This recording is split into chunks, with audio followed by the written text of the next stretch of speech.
लोगोफोर नोंथांमोननि थाखाय गोदान साख्रिनि रादाब बे जाबाय गेदेर साख्रि जागोन फ्राय नोंथांमोना दा नायलांबा नुनो मोननाय जाहैगोन बाहाय दङ जवाहरलाल नेहरू इउनिभारसिटियाव प्रफेसरनि साख्रि ओंखारदों बाहाय मोनथाम केटेगरिनि प्रफेसर एसिस्टेन्ट प्रफेसर आरो एस'सिएट प्रफेसर लास्ट डेट एप्लाइआ जाहैबाय 19 आगस्टआव लास्ट डेट दा ओंखायनो नोंथांमोना जायफोरा क्वालिफाइड नोंथांमोना नायना लाब्लानो जाबाय फारियै बाव नुनो मोनदों प्रफेसराव दङ 110 पोस्ट बाहाय दङ एसटिनि थाखाय 8टाल' पेमेन्टआ जाहैबाय 1.5 लाख प्लास स्टार्टिंनिफ्राय नोंथांमोना बेखौ नुनो मोनगोन सेकेन्डआव दङ एस'सिएट प्रफेसर 157 पोस्ट एसटिनि थाखाय 11 पेमेन्टआ जाहैबाय 1.3 लाख प्लास स्टार्टिंनिफ्रायनो ओमफ्राय उनाव बारायलांबाय थागोन गासिबो बेनिफ्राय दङ ओरैजाय थार्डआव एसिस्टेन्ट प्रफेसर एसिस्टेन्टआव जाहैबाय 04ल' ओमफ्राय एसटिनि थाखाय नील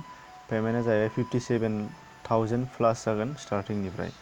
दा बे मोनथाम केटेगरिनिमोन बाहाय इडुकेसनेल क्वालिफिकेसना जाहैबाय UGC नर्म्स अर्थात मास्टार डिग्री जानानै UGC नेट स्लेट जानांगोन बेनिफ्राय एमफिल थानो हानांगौ होनदों PhD थायोबा साबसिन बेखौथ' नांखागोनानो बेनिफ्राय दङ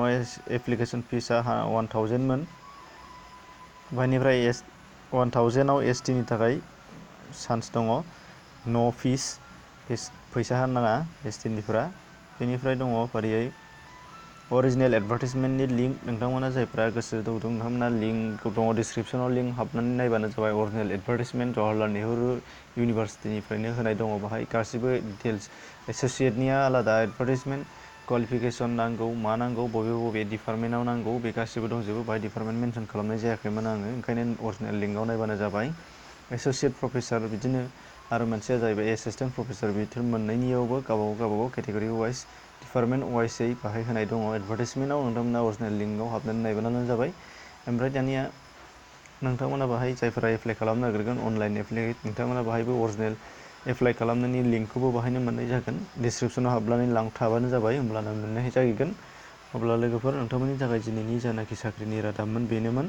दा बाहाय सोरबाया बावैसो फैनाय दंब्ला नेचार पाब्लिकेसन साबस्क्राइब खालामाखैबा खालामना लाब्लानो जाबाय नटिफिकेसन बेल जायोबा थुनानै होब्लानो जाबाय आरो जायफोरा नोंथांमोना क्वालिफिकेसन मिलायाखै नोंथांमोना अब्लाबो डिसक्रिपसनाव हाब नङाब्ला इन स्क्रिनाव नायब्लानो जाबाय नोंथांमोननि थाखाय गोरोबथावथाव साख्रिनि रादाब दङ जानो हागौ